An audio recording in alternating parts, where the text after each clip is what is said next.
Okay so hello guys, in the last lecture हम लोगों ने देखा था वेक्टर स्टार्ट किया था राइट, एंड उसमें हम लोगों ने बेसिक्स कॉन्सेप्ट किया था जो आप लोग सब लोग को पता ही है। Okay so today we will start with the next part. देखो अभी यहाँ पे आज हम लोग 4-5 थ्योरम देखने वाले हैं जो आपको एग्जाम के लिए इंपॉर्टेंट है। इसमें से एग्जाम के लिए कोई आपके लिए थ्योरम आ सकता है। Okay so guys let's start with the first theorem, the theorem 1। It is on page number 137।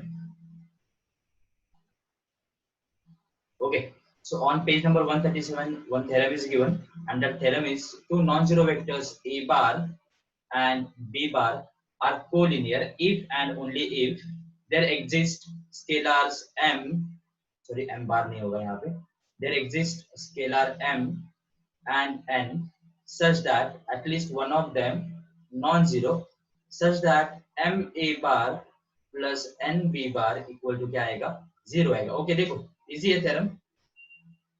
देखो अभी यहाँ पे लिखा है कॉन्सेप्ट कोलिनियर। ओके गाइस ध्यान दो भी यहाँ पे देखो, कोलिनियर वेक्टर का हमने कॉन्सेप्ट किया था। कोई भी वेक्टर कोलिनियर कब होते हैं, जब वो वेक्टर्स क्या होंगे, सेम डायरेक्शन में होंगे, that is in a same line होंगे, और we can say if any two vectors are parallel then also we can say this two vectors are collinear, because ये वेक्टर को हम लोग यहाँ पे शिफ्ट कर सकते हैं बराबर। सो अभी कोलिनियर वेक्टर मतलब ऐसे वेक्टर्स जो इन सेम लाइन होंगे और पैरेलल भी होंगे बराबर। हम लोगों ने किया था, आपको कॉन्सेप्ट बताया था मैंने कोलिनियर वेक्टर्स जब हमने टाइप्स ऑफ वेक्टर किया था उसमें। ओके सो कोलिनियर वेक्टर मतलब ऐसे वेक्टर जो एक इन सेम लाइन होंगे और एक दूसरे को पैरेलल होंगे बराबर। अभी देखो वेक्टर्स पैरेलल है, वेक्टर पैरेलल है तो उनका डायरेक्शन सेम होगा बराबर। डायरेक्शन आइदर सेम होगा नहीं तो उल्टा होगा, बस चेंज कहाँ पे आएगा, उनके मैग्नीट्यूड में आएगा। मतलब सपोज इसका मैग्नीट्यूड और इसका मैग्नीट्यूड है 2, इसका मैग्नीट्यूड है 4।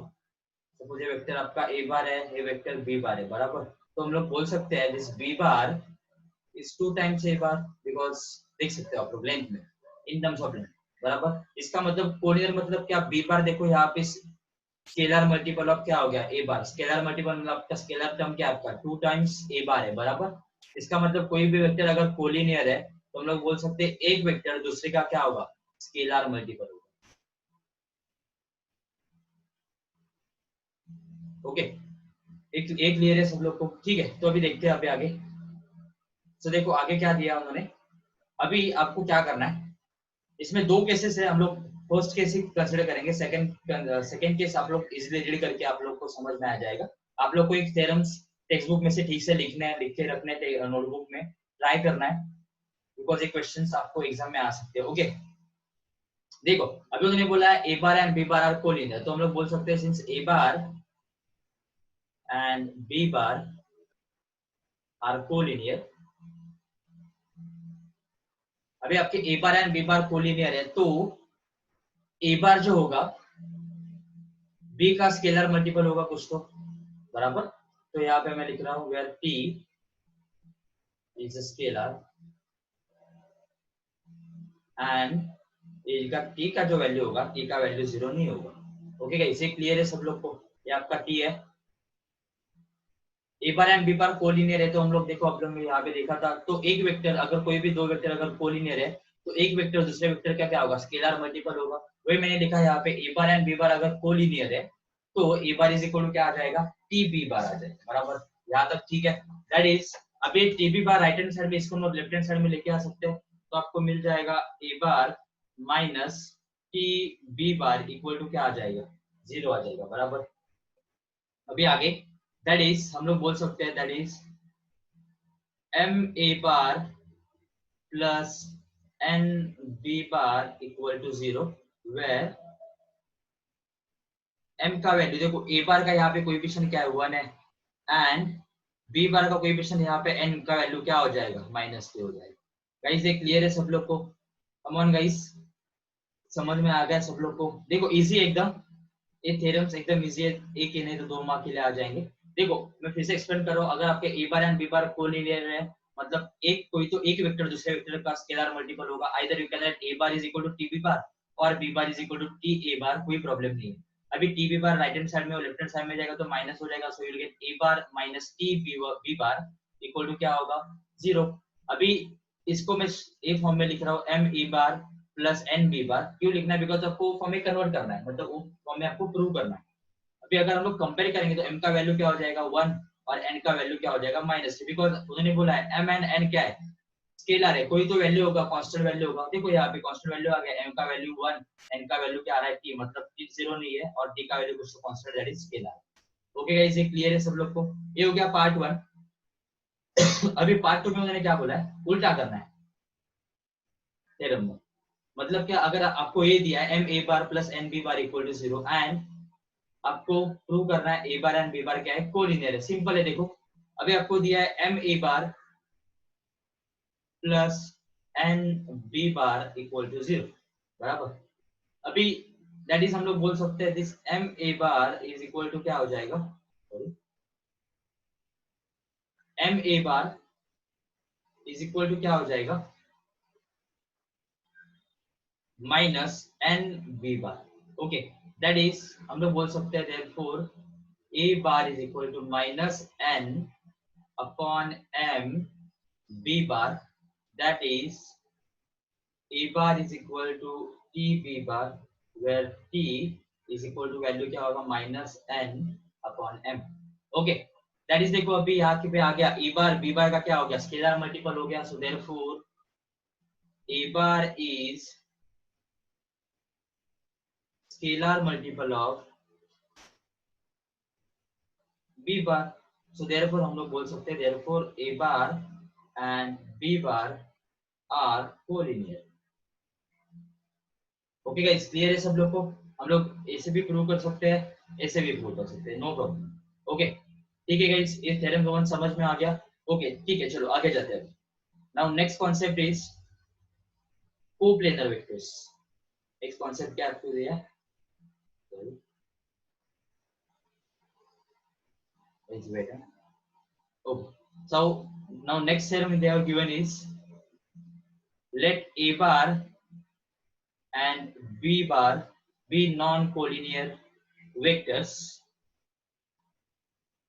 A vector r bar or vector r bar is a coplanar with a and b if and only if there exist unique scalars t1 and t2 होगा यहाँ पे, such that r bar is equal to t1 a bar plus t2 b bar। Okay, ये आपको prove करना है। Again देखो easy है, उसके पहले आपको कोप्लेनर वेक्टर्स के बारे में पता होना चाहिए, बराबर। ध्यान दो यहाँ पे, अभी कोप्लेनर वेक्टर्स क्या होता है।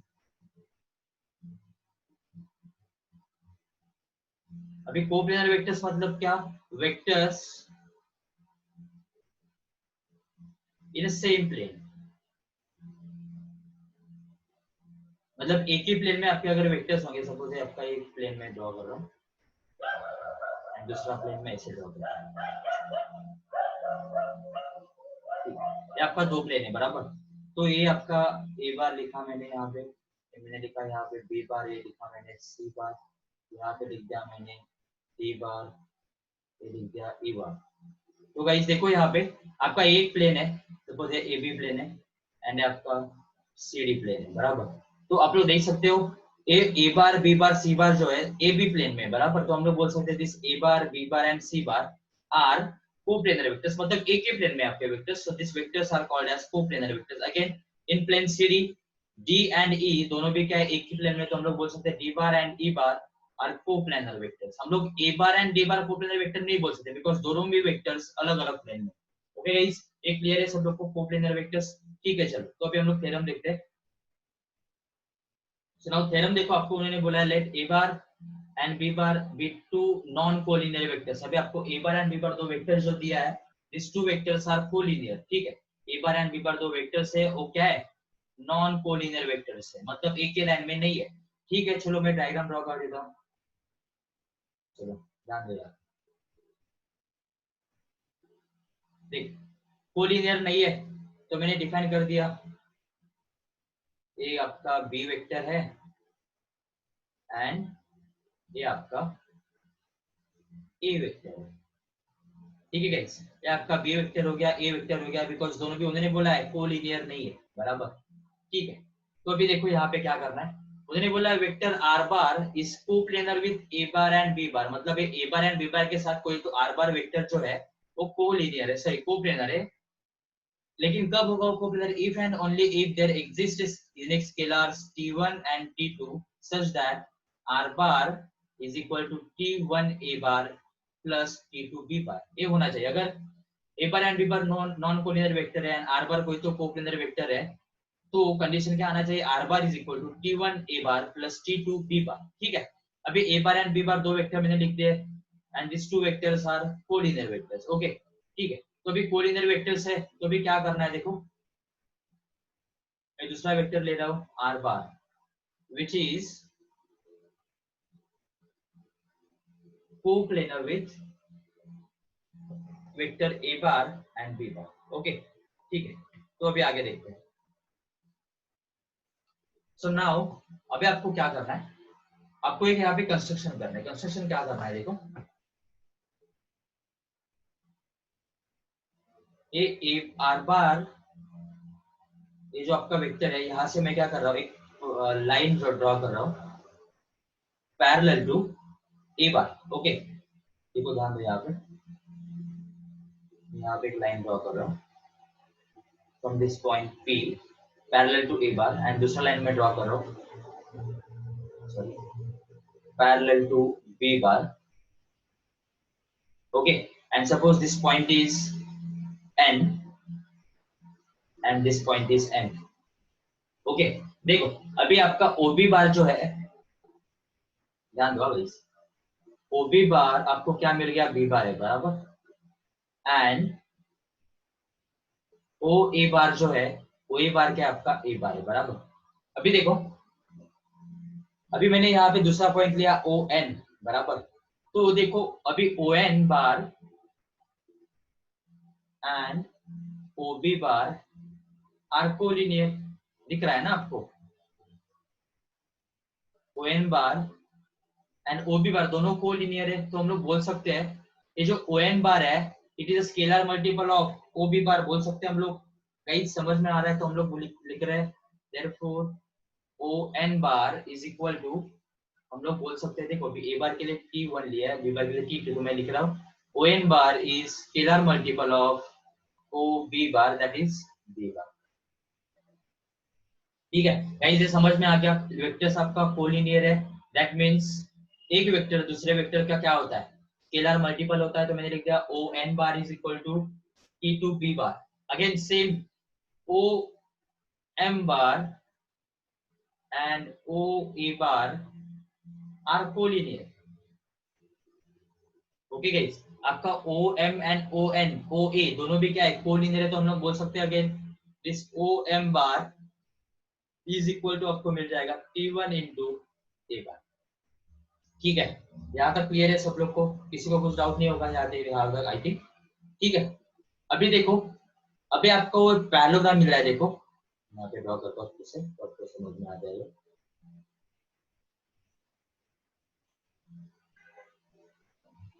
OMPN. ओके, ये आपका R बार हो गया, ये हो गया आपका T2 B बार, ये हो गया आपका T1 A बार, बराबर. तो हम लोग बोल सकते हैं बाय कौन सा लॉ अप्लाई होगा? यहाँ पे पैरेललोग्राम लॉ अप्लाई होगा. सो बाय पैरेललोग्राम लॉ हम लोग बोल सकते हैं, पैरेललोग्राम लॉ का क्या बोलता है? If T2 B bar and T1 B bar are adjacent sides of a parallelogram, then their resultant is given by the diagonal, बराबर.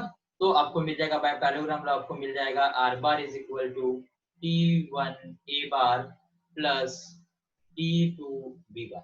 ओके गाइस, ये क्लियर है सब लोग को? सब लोग को समझ में आ रहा होगा आई थिंक.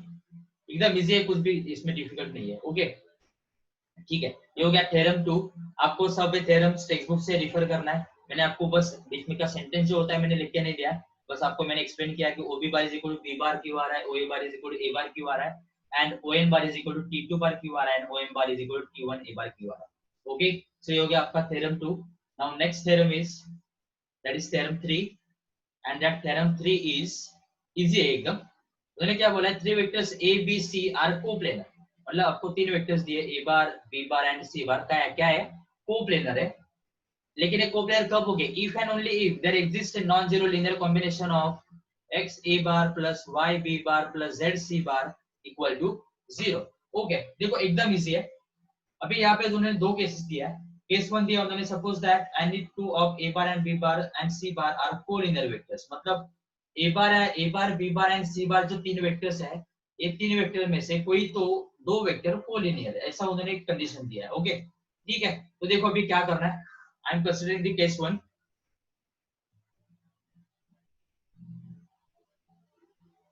केस वन उन्होंने बोला है any of the A bar B bar and C bar coplanar है, बराबर। तो हम लोग डिफाइन कर देते हैं ए बार एंड बी बार क्या है, कोलिनियर है। ओके ठीक है, so let A bar and B bar are collinear.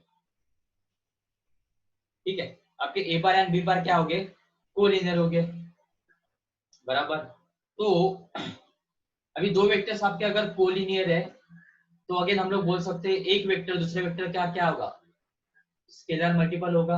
And यहाँ पे हम लोगों ने प्रूव किया था अगर आपके दो वेक्टर्स अगर कोलिनियर है तो हम लोग बोल सकते हैं M A bar plus N B bar equal to क्या होता है, 0। तो सेम यहाँ पे हम लोग देखेंगे, तो ए बार एंड बी बार क्या है, कोलिनियर है, तो हम लोग बोल सकते हैं एक्स ए बार, अभी यहाँ पे टीम नहीं ले रहा हूं मैं, तो मैं बोल सकता हूँ X A bar plus Y B bar equal to क्या हो जाएगा, 0 हो जाएगा। हम लोगों ने थ्योरम 1 देखा था, कोई भी दो वेक्टर अगर कोलिनियर है and M and N are non zero scalar, तो हम लोग ने प्रूव किया था M A bar plus N B bar equal to क्या होता है, 0। तो सेम यहाँ पे A bar and B bar collinear है, बस यहाँ पे एम एन स्केलर लिया था हम लोग ने, यहाँ पे मैं ले रहा हूँ स्केलर एक्स एंड वाई, बाकी कुछ भी डिफरेंस नहीं, बराबर। तो भी आगे दैट इज हम लोग बोल सकते हैं that is X A bar plus Y B bar plus, अभी आपको सी बार को लेके आना है तो मैं लिख रहा हूँ 0 सी बार, बिकॉज यहाँ पे सी बार का कुछ नहीं आ रहा है। मैं लिख दिया X A bar plus Y B bar plus 0 C bar, that is हम लोग बोल सकते हैं X A bar plus Y B bar plus Z C bar equal to क्या आएगा, 0, वेयर आपका z का वैल्यू क्या आ जाएगा, 0 आ जाएगा। ओके गाइस, एक क्लियर है सब लोग को? अगर किसी को कुछ डाउट होगा तो आप लोग मुझे मैसेज कर सकते हो, नहीं तो कॉल कर सकते हो, नो प्रॉब्लम एट ऑल। लेकिन इसमें कुछ मतलब डाउट आने जैसा कुछ नहीं है, सिंपल स्ट्रेट फॉरवर्ड एक्सप्लेनेशन दिया उन्होंने। नाउ नेक्स्ट केस 2 लेते हैं। अभी कोई भी कोलिनियर नहीं है, सिर्फ हम लोग कंसीडर करेंगे ए bar B bar and C बार क्या है, ओनली क्या है, कोप्लेनर है। तो मैं लिख रहा हूं no two vectors A bar B bar and C bar are collinear, मतलब इसमें से कोई भी वेक्टर आपका कोलिनियर नहीं है। लेकिन A bar B bar and C bar coplanar तो है, बराबर। कोलिनियर नहीं मैं बोल रहा हूँ, लेकिन उन्होंने बोला है ए बार बी बार से है कि सी बार क्या है आपके कोप्लेनर है, मतलब इन सेम प्लेन है। तो अभी हम लोगों ने थ्योरम देखा था, थ्योरम 2, ए बार बी बार नॉन कोलिनियर है एंड आर बार जो है A bar B bar and C बार के साथ क्या है, कोप्लेनर है, मतलब A bar B bar and R bar अगर कोप्लेनर है तो आपको कंडीशन मिलता है R bar is equal to T one A bar plus T two B bar. तो सेम यहाँ पे ए बार बी बार सी बार अगर कोप्लेनर है तो हम लोग बोल सकते हैं C bar is equal to, हम लोग बोल सकते हैं X A bar plus Y B bar, जैसे हमने लिखा था यहाँ पे R bar is equal to T one A bar plus T two B bar, same ही है, कुछ अलग नहीं लिखा मैंने यहाँ पे। दैट इज आपको आप लोग लिख सकते हो X A bar plus Y B bar minus C bar equal to 0। That is मैं लिख सकता हूँ X A bar plus Y B bar plus Z C bar equal to 0, where your z का वैल्यू विल बी -1। बस difficult नहीं है कुछ भी, एकदम इजी कॉन्सेप्ट है। आप लोग टेक्स्ट बुक से सब थ्योरम्स आपको ठीक से लिखना है, आपको आ जाएगा इजीली, कुछ भी डिफिकल्ट नहीं है, एकदम इजी है। ओके ठीक है गाइस, ये हो गया आपका theorem 3। Now move on to next concept, that is vectors और 3 dimensional 3D coordinate system. Okay ठीक है गाइस, ध्यान दो यहाँ पे भी इजी है भी। अभी 3D तो सब लोग को पता है, 3 डायमेंशन में आपको क्या कैसे करना है। ओके ठीक है, तो अभी ध्यान दो अभी आप, अभी देखो आप लोग देख सकते हो, देखो मैं डायग्राम ड्रॉ कर मतलब यहाँ पे लिख रहा हूँ ना, देखो ये जो मैं अभी देखो रेड कलर से जो लिख रहा हूँ, जो मैंने लिखा है, ये आपका कौन सा प्लेन है? एक्स वाई प्लेन है, बराबर। ये आई होप सब लोग को आता हो, राइट। एंड अभी आगे मैं भी येलो कलर से जो ड्रॉ कर रहा हूँ, ये जो है आपका, ये आपका कौन सा प्लेन है? Y Z plane, okay. And ये जो मैं ब्लैक कलर से जो ले कर रहा हूँ, ये आपका कौन सा प्लेन है? ये आपका प्लेन है X Z plane, okay guys. ये प्लेन क्लियर है, आपका एक्स वाई प्लेन है, देखो ना, ये आपका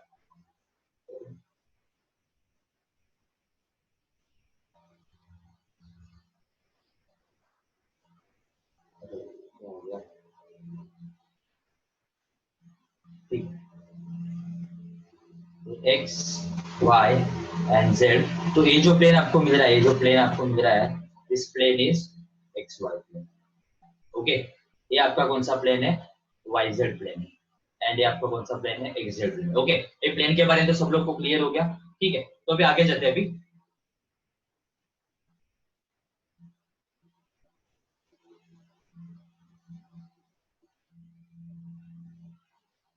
अभी मैंने 3D डायग्राम ड्रॉ किया है यहाँ पे, and in this 3D diagram आपको एक पॉइंट, आप लोग सब लोग को दिख रहा है, मैं पॉइंट का नेमिंग कर रहा हूँ। ये आपका पी, मैंने पी दे दिया ऑलरेडी।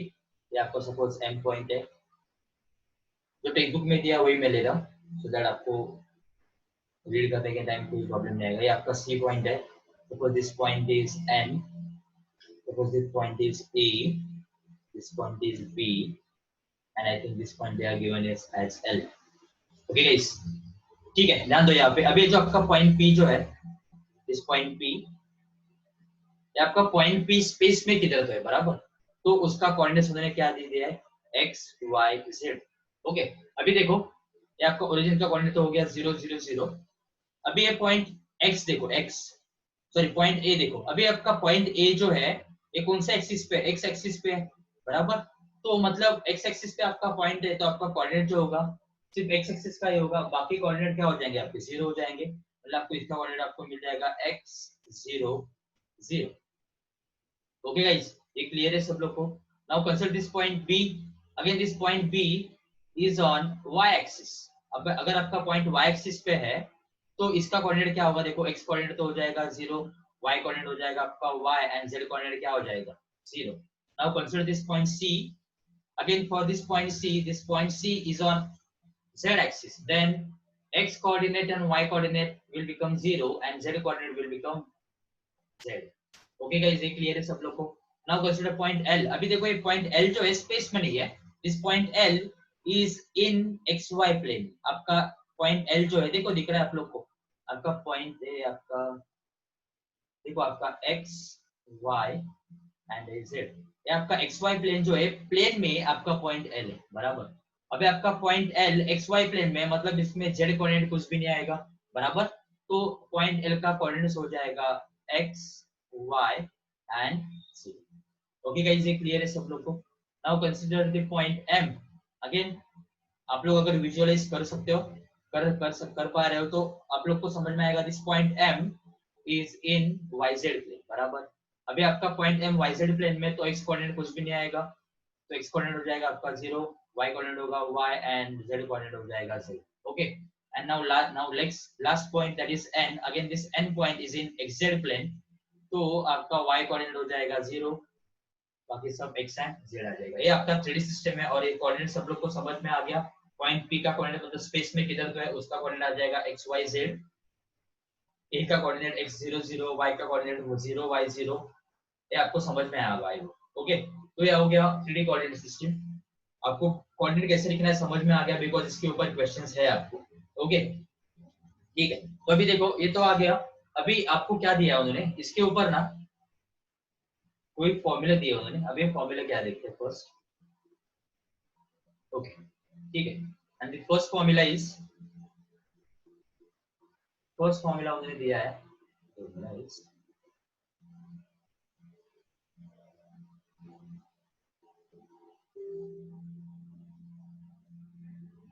ठीक है। सो फर्स्ट फॉर्मूला उन्होंने दे दिया, first formula is distance of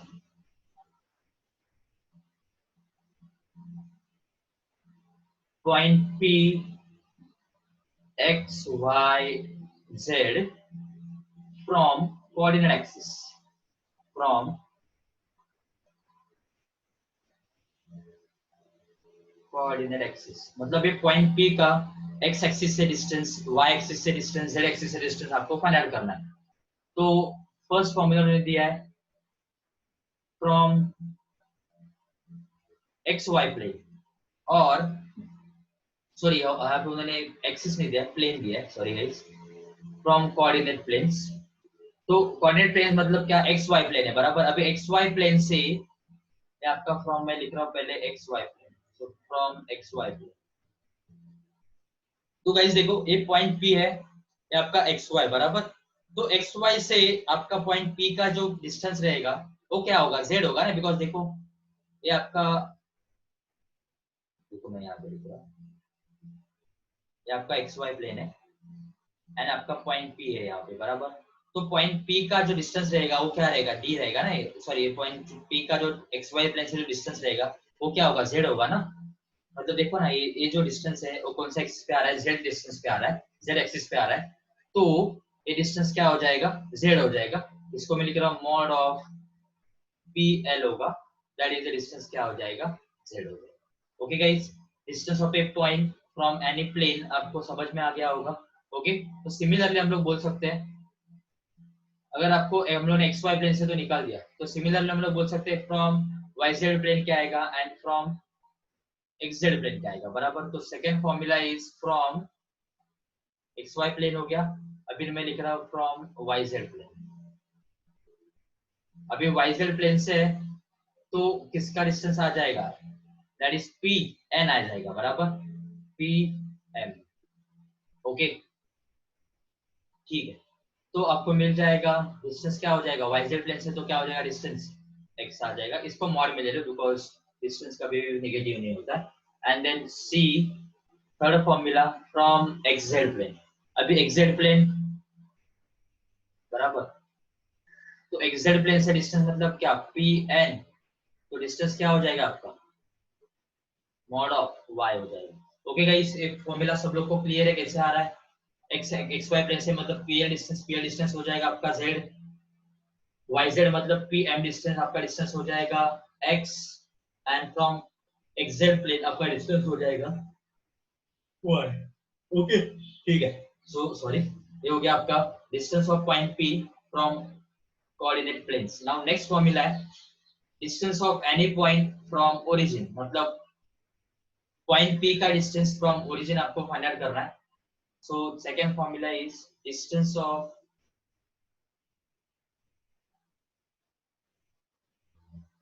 point P x y z from origin. अभी लेंथ OP आपको फाइंड आउट करना है, तो सब लोगों को पता है डिस्टेंस फॉर्मूला क्या होता है, length OP x2 minus x1 whole square plus y2 minus y1 whole square होता है। 2D में, 3D में क्या हो जाएगा, बस z2 minus z1 हो जाएगा, बाकी कुछ भी डिफरेंस नहीं है बराबर। तो आपको यहाँ पे मिल जाएगा x OA डिस्टेंस क्या हो जाएगा, आपको डायरेक्टली x स्क्वायर ही मिल जाएगा बिकॉज़ x2 minus x1 मतलब 0 ही है। तो आपको मिल जाएगा x square plus y square plus z square हो जाएगा लेंथ OP बराबर। ये हो गया distance of point P from xyz, x2 minus x1। Again कोई भी दो पॉइंट का डिस्टेंस फाइंड करना है तो सिंपल क्या होगा, x2 minus x1 whole square plus z2 minus sorry y2 minus y1 whole square plus z2 minus z1 whole square हो जाएगा। ओके गाइस, ये क्लियर है सब लोग को, ठीक है, ये हो गया second formula. Now next third formula is, third formula आपको लिखना है distance of any two points in a space. तो मैं लिख रहा हूं डिस्टेंस ऑफ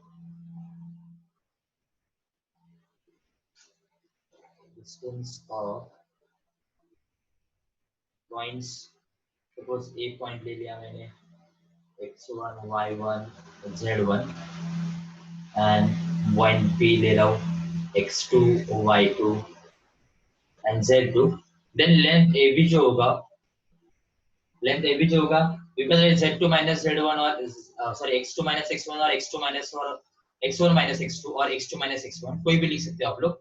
तो मैं लिख रहा हूँ x2 minus x1 whole square plus y2 minus y1 whole square plus z2 minus z1 whole square। I think उधर टेक्स्ट बुक में x1 minus x2 दिया है, चलेगा कोई प्रॉब्लम नहीं, आप लोग वो भी यूज कर सकते हो। हो गया third formula. Now next formula, fourth formula is distance of a point P, distance of a point P x y z from coordinate axis। Okay ठीक है, देखो अभी वो कैसे फाइंड आउट करना है। सपोज पॉइंट P का कोऑर्डिनेट एक्सिस फाइंड आउट करना है, ठीक है, ध्यान दो यहाँ पे देखो ये पॉइंट P है। अभी पॉइंट P का मुझे किससे डिस्टेंस फाइंड आउट करना है, एक्स एक्सिस से फाइंड आउट करना है, बराबर। तो कैसे करना है देखो, अभी पॉइंट P का एक्स एक्सिस है, मतलब ये देखो पॉइंट P एंड N आपका एक्स एक्सिस है, तो क्या कहेगा देखो यहाँ पे मैं आपको डायरेक्टली बता रहा हूँ। आपको क्या करना है, पॉइंट P का अगर एक्स एक्सिस से डिस्टेंस फाइंड आउट करना है तो क्या करना है आपको, फ्रॉम एक्स एक्सिस से फाइंड आउट करना है, बराबर।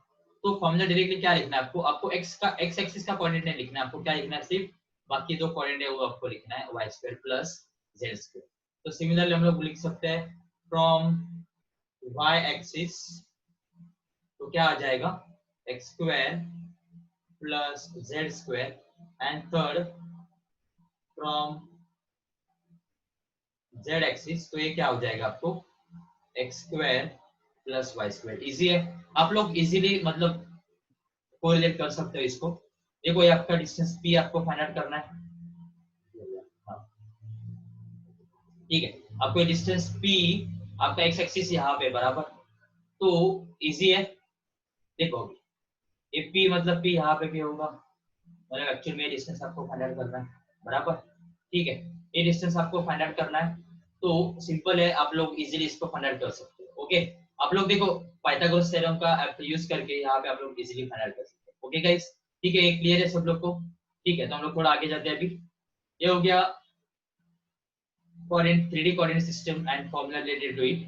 अभी नेक्स्ट कॉन्सेप्ट है sign of coordinates of a point X Y Z in different octants. अभी ऑक्टेंट्स मतलब क्या है, अभी देखो मैं लिख रहा हूँ यहाँ पे ड्रॉ करता हूँ थोड़ा, तो आपको समझ में आ जाएगी। देखो अभी तक हम लोगों ने एक्स वाई प्लेन इतना ही देखा था, बराबर, लेकिन एक्स वाई प्लेन इसके पीछे भी रहेगा, मतलब यहाँ पे भी रहेगा आपका एक्स वाई प्लेन, यहाँ पे भी रहेगा आपका एक्स वाई प्लेन, एंड यहाँ पे किधर तो आपका एक्स वाई प्लेन रहेगा, जो मुझे नहीं दिख रहा है, आप लोग को भी नहीं दिख रहा है। ओके, तो आपको ध्यान में क्या रखना है, देखो देखो मैं लिख रहा हूँ यहाँ पे, ये ऑक्टेंट्स का समझ के ले लो। देखो मैं ब्लैक में जो लिख रहा हूँ वो ये आपका क्या हो गया, एक्स वाई प्लेन हो गया, अगेन ये आपका हो गया एक्स वाई प्लेन, ये हो गया आपका एक्स वाई प्लेन, एंड इसके पीछे यहाँ पे किधर तो नीचे आपका एक्स वाई प्लेन है, जो मुझे यहाँ पे यहाँ से हम लोग देख नहीं सकते, इसको आपको रोटेट करना पड़ेगा, जो हम लोग नहीं कर सकते। ओके, तो यहाँ पे भी नीचे क्या है आपका एक्स वाई प्लेन। सिमिलरली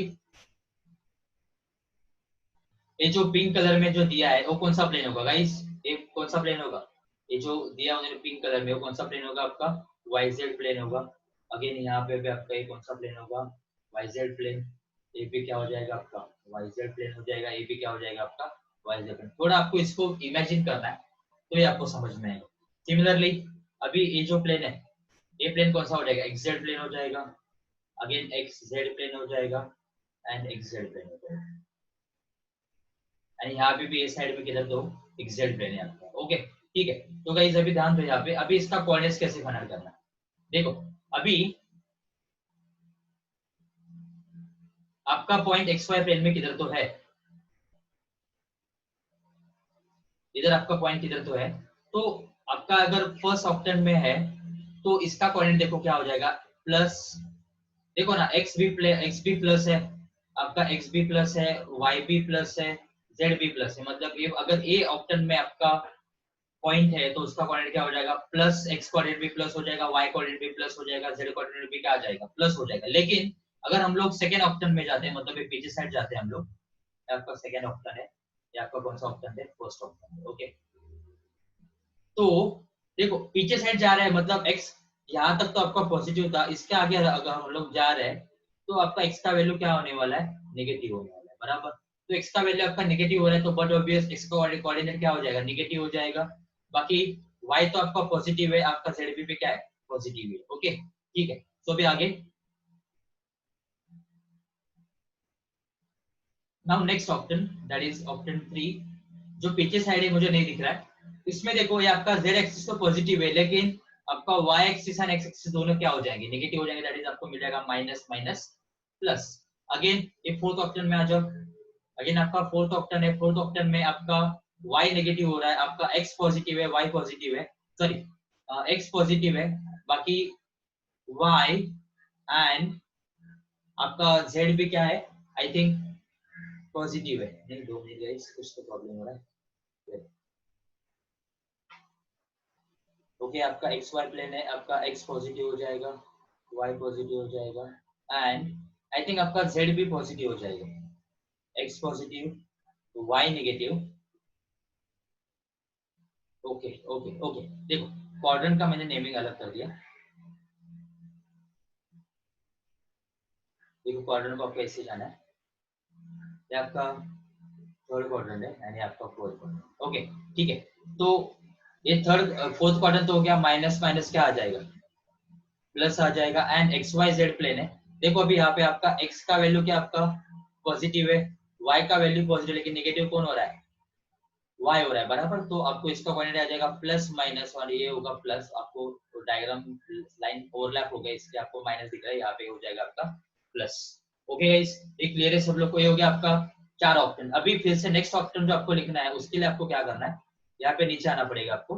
तो आपका ये हो जाएगा फिफ्थ ऑप्शन, इसका कोऑर्डिनेट हो जाएगा प्लस प्लस माइनस।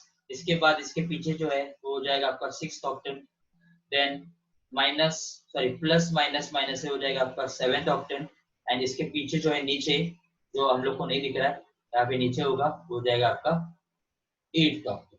गाइस ये क्लियर है सब लोग को ऑप्शन का डायमेंशन मतलब कॉलेज कैसे लिख रहा है। तो हम लोग क्या करते हैं, क्वेश्चन सॉल्व करते हैं।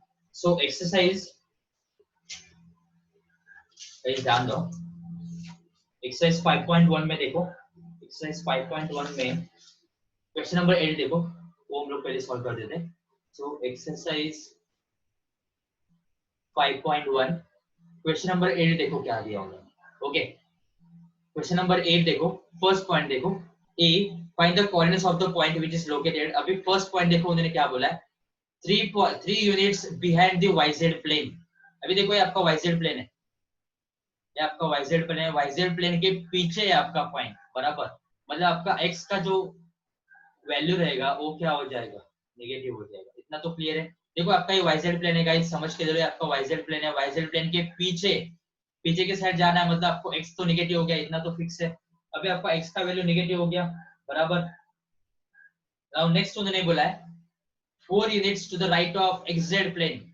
ओके ये आपका एक्सजेड प्लेन है, 4 units to the right of XZ plane, मतलब आपको कोऑर्डिनेट किसका दिया, y कोऑर्डिनेट दिया, मतलब आपका y कोऑर्डिनेट क्या हो जाएगा, पॉजिटिव होगा। एंड लास्ट बोला है उन्होंने 5 units above the xy plane, ये आपका xy प्लेन के अबव कितना दिया है, 5 यूनिट्स, मतलब आपका x z कोऑर्डिनेट भी क्या हो जाएगा, पॉजिटिव हो जाएगा, बराबर। ठीक है गाइस, ये समझ में आ रहा है सब लोग को। तो अभी इसका पॉइंट्स कैसे आएगा देखो, इजी एकदम, कुछ डिफिकल्ट नहीं है इसमें। सॉरी ठीक है, तो उन्होंने फर्स्ट बोला है 3 units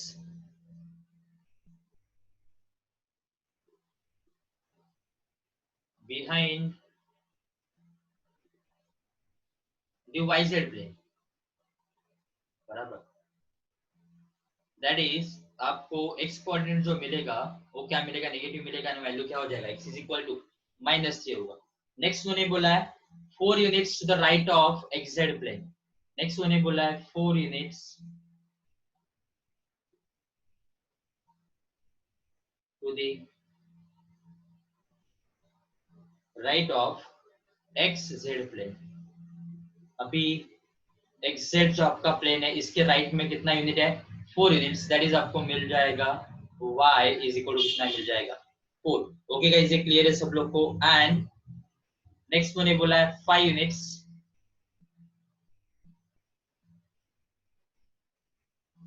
above the xy plane, 5 units above the xy plane. Okay, अभी xy प्लेन के above कितना है 5 यूनिट्स है, दैट इज आपको मिल जाएगा z इज इक्वल टू कितना मिल जाएगा 5. सो देयरफॉर हम लोग बोल सकते हैं, so therefore required coordinates are, so therefore required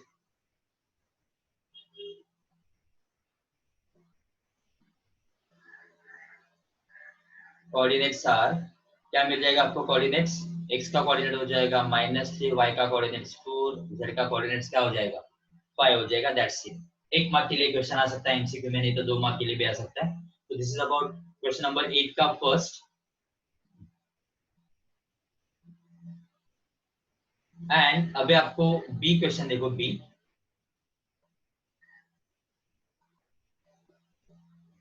B बोला है उन्होंने in the YZ plane. Okay, आपका पॉइंट कौन से प्लेन में, वाईजेड प्लेन में किधर तो है. Okay, no problem. 1 unit to the right of XZ plane.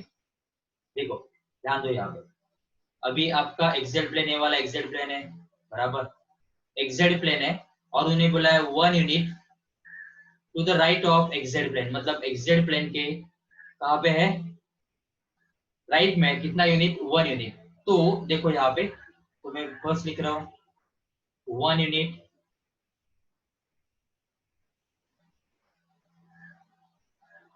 To the right of XZ plane, मतलब 1 यूनिट कहाँ पे, एक्सजेड प्लेन पे, एक्सजेड प्लेन के राइट में. मतलब आपको किसका वैल्यू दिया है, y का वैल्यू दिया होगा, दैट इज आपको मिल जाएगा y इज इक्वल टू 1, बराबर. और उन्होंने बोला आपका पॉइंट जो है, पॉइंट आपका कौन से प्लेन में है, yz प्लेन में, मतलब ये प्लेन में आपका yz प्लेन किधर गया, यस yz प्लेन में, बराबर. मतलब बहुत ऑब्वियस है, यहाँ पे x का पॉइंट कुछ भी नहीं आएगा, आपका पॉइंट yz प्लेन में, आपका पॉइंट yz प्लेन में, मतलब x का कोऑर्डिनेट आएगा क्या, नहीं आएगा. तो मैं लिख रहा हूँ यहाँ पे point in the point is in yz plane. So मैं लिख रहा हूँ point is in yz plane. अगर आपका पॉइंट yz प्लेन में है तो आपको z का सॉरी, तो आपको x का वैल्यू क्या मिलेगा, 0 मिलेगा, राइट. एंड लास्ट कंडीशन उन्होंने दिया है 6 यूनिट्स,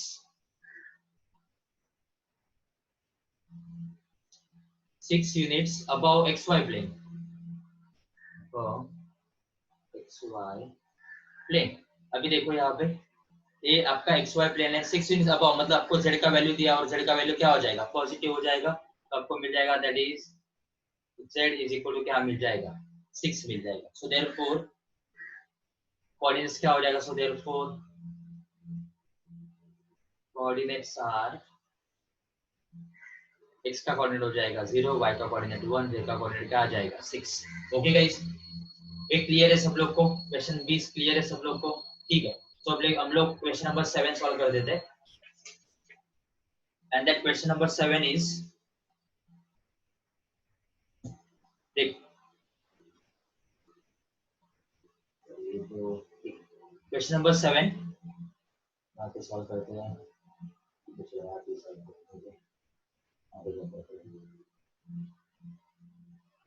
ओके ठीक, इस पे सॉल्व कर देते हैं. देखो क्वेश्चन नंबर 7 एक्सरसाइज 5.1 का क्वेश्चन नंबर 7 देखो, इजी है क्वेश्चन. क्वेश्चन क्या दिया उन्होंने, देखो फाइंड द डिस्टेंस फ्रॉम 4 -2, आपको एक पॉइंट दिया है point P whose coordinates are 4 -2 6, आपको एक पॉइंट दिया है. एंड एक पॉइंट का आपको एक्स वाई प्लेन से, वाई जेड प्लेन से, एक्स जेड प्लेन से, X axis, Y axis and Z axis से आपको डिस्टेंस फाइंड करना है. देखो ये मैं सॉल्व नहीं कर रहा हूँ बिकॉज ये आपको आ जाएगा, इजी है, एकदम इजी है गाइस. ये आपको सॉल्व करना है, आपको सब फॉर्मूले लिख के दिया मैंने, distance of a point from the plane and from the axis. तो आपको ये क्वेश्चन नंबर 7 सॉल्व करना है. ओके गाइस, ठीक है. तो अभी हम लोग आगे जाते हैं. Now next concept is components of A vector. Okay, ध्यान दो यहाँ पे भी, कंपोनेंट्स ऑफ ए वेक्टर में क्या करना है आपको, इजी एकदम. देखो अभी ये सब लोग को पता ही है कि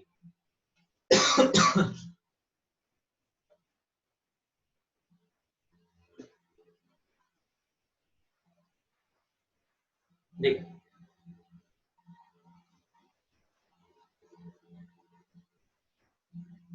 x एक्सिस, y एक्सिस और z एक्सिस में तो x ले लो, ये y ले लो, ये z ले लो, बराबर।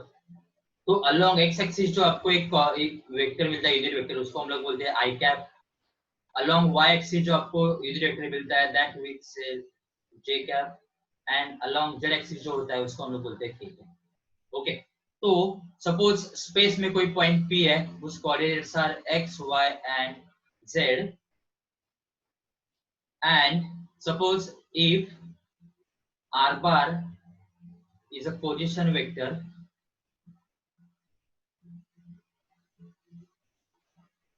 of point p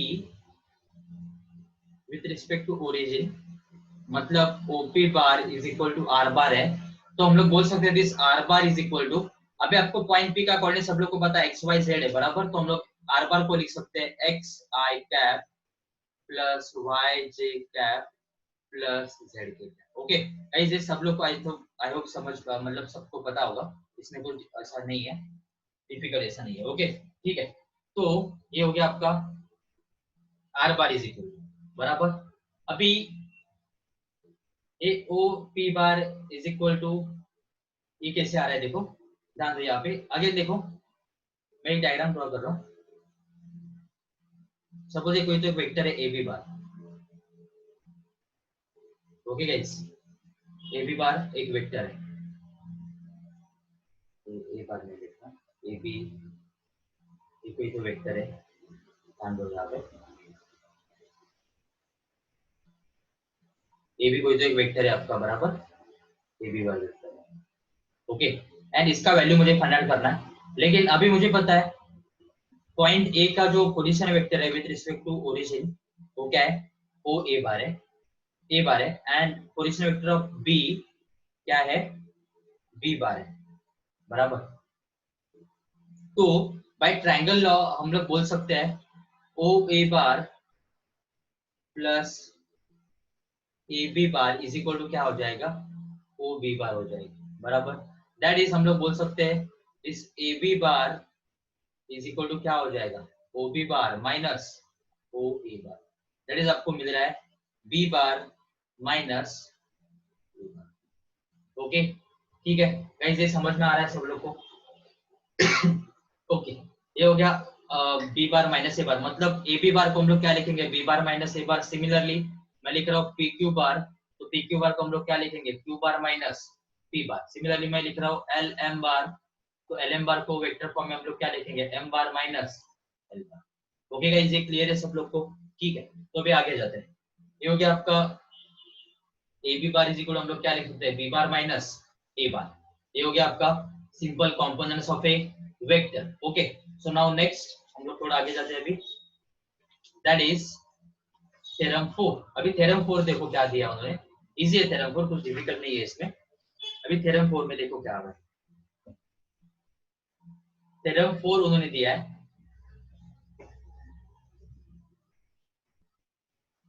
if A B C are three non coplanar vectors, उन्होंने बोला ए bar B bar and C बार कोई तो नॉन कोप्लेनर वेक्टर्स है, then any vector r bar in space can be uniquely expressed as linear combination of a bar, b bar and c bar।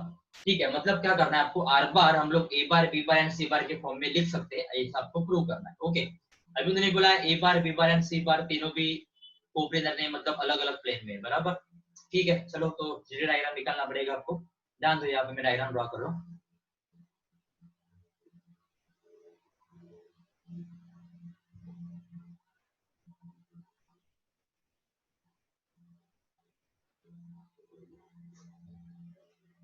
ठीक, and suppose यहाँ पे construction कर देते हैं।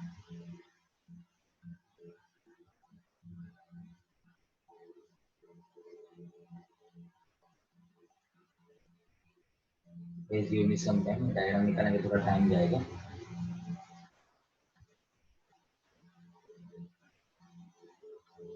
चलिए डायग्राम निकाल रहा हूँ मैं ना, इसलिए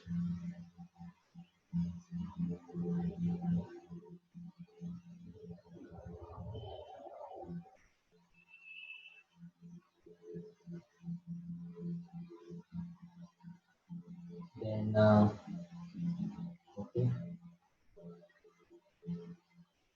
तो डायग्राम निकालने में थोड़ा टाइम जाता है, बाकी कुछ नहीं इसमें। ओके, ये मेरा डायग्राम रेडी है, अभी मैं ज्वाइन कर रहा हूँ।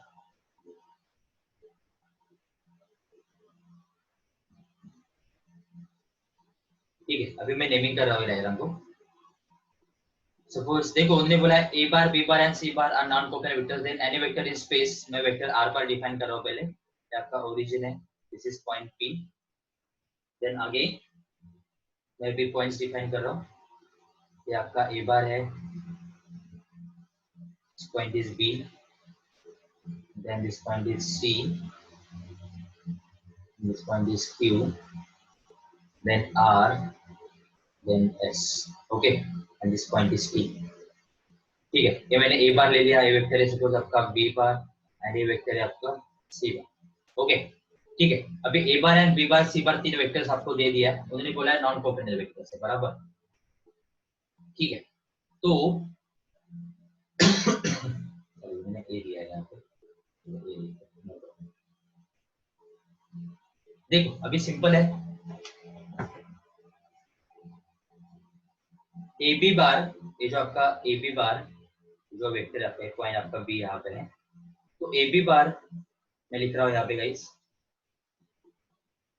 And A bar are collinear, बराबर। आपके ए बी बार है, ए बार अगर कोलिनियर है तो हम लोग बोल सकते हैं ए बी बार जो होगा वो स्केलर मल्टीपल होगा किसका, ए बार का होगा, बराबर, राइट, समझ में आ रहा है। तो सिमिलरली हम लोग बोल सकते हैं इस ए क्यू बार, ए क्यू बार जो है A Q bar, you can write Y B bar, and this AS bar, this you can write Z C bar, okay, ये क्लियर है सब लोग को। ठीक है, तो अभी आगे जाते हैं। अभी बाय ट्रायंगल लॉ, अभी कौन सा ट्रायंगल देखना है आपको, देखो ये आपको ट्रायंगल कौन सा देखना है, देखो guys A C P, okay, देखो ए सी पी ट्रायंगल दिख रहा है, तो A C bar plus C P bar is equal to क्या हो जाएगा, ए पी बार हो जाएगा। सो मैं लिख रहा हूँ in triangle A C P, मैं लिख रहा हूँ AC bar plus CP bar is equal to क्या लिखा मैंने यहाँ पे, AP बार, बराबर। अभी AP बार तो R बार है, सब लोग को पता है। अगेन AC बार है, तो देखो फिर से मैं लिख रहा हूँ यहाँ पे, अभी AB bar plus BC bar is equal to क्या हो जाएगा, AC बार, तो मैं लिख रहा हूँ इस AC bar you can write AB bar plus BC bar plus CP bar is equal to क्या आ जाएगा, AP बार। ये कहाँ से आ गया, ये ट्रायंगल से आ गया, आपका ट्रायंगल ए बी सी, तो A B bar plus B C bar is equal to क्या आ गया, ए सी बार, बराबर। ठीक है, अभी ए बी बार तो हम लोगों ने लिखा है X A bar plus B C bar, देखो अभी B C bar and A Q bar दोनों क्या है, पैरेलल है, गाइस समझ में आ रहा है क्या, A Q bar and B C bar, ये आपका बी सी बार जो है एंड ए क्यू बार जो है ये क्या है आपका पैरेलल है, तो हम लोग B C bar and A Q bar का वैल्यू सेम होता है। अभी ए क्यू बार का वैल्यू क्या है, वाई बी बार, तो आपको बी सी बार का वैल्यू क्या मिल जाएगा, Y B bar. And similarly देखो इस C P bar and A S bar, बराबर, A S bar and C P bar दोनों क्या पैरेलल है, तो C P bar and S bar दोनों का वैल्यू क्या होगा, सेम होगा, तो मैं लिख रहा हूँ जेड सी बार। अब एंड ए पी बार तो हम लोग को पता है आर बार है, तो गाइस ये आ गया R bar as a linear combination of A bar B bar and C bar, मतलब आर बार को हम लोग A bar B bar and C बार के फॉर्म में लिख सकते हैं। ओके गाइस, ये क्लियर है सब लोग को, थ्योरम 4 सब लोग को क्लियर है, किसी को कुछ डाउट है इसमें, कम ऑन गाइस, आपको कुछ डाउट होगा तो आप लोग पूछ सकते हो मुझे, कोई प्रॉब्लम नहीं है, यू कैन मैसेज मी और call me so that we can clear your doubt. Okay ठीक है गाइस, ये क्लियर है सब लोग को, ठीक है। अभी एक क्वेश्चन सॉल्व करते हैं, then we will stop. Okay ठीक है, सो गाइस ध्यान दो यहाँ पे, so we'll start with exercise again 5.1 question number 10, देखो क्या दिया, question number 10 is if AB bar and if AB bar is equal to, उन्होंने दिया है AB bar is equal to होता है 2 I cap, उन्होंने दे दिया है -4 J cap plus 7k cap, ये आपको वैल्यू दे दिया उन्होंने। एंड इनिशियल पॉइंट आपको ए दे दिया उन्होंने, इनिशियल पॉइंट आपको दिया है point A. Okay, question number 9 रहेगा हम लोग का, ठीक है, पहले 10 कर देते, बाद में नहीं कर देते 9। ओके, देखो अभी आपको ए का पॉइंट कितना दिया उन्होंने, ए पॉइंट उन्होंने दे दिया है 150, तो 1,5,0 एंड आपको terminal point that is B का कोऑर्डिनेट आपको फाइंड आउट करना है। ओके, ठीक है गाइस, समझ में आ गया, ध्यान दो, यहाँ पे इजी है, तो हम लोग डिफाइन करते हैं, let A bar and B bar be position vectors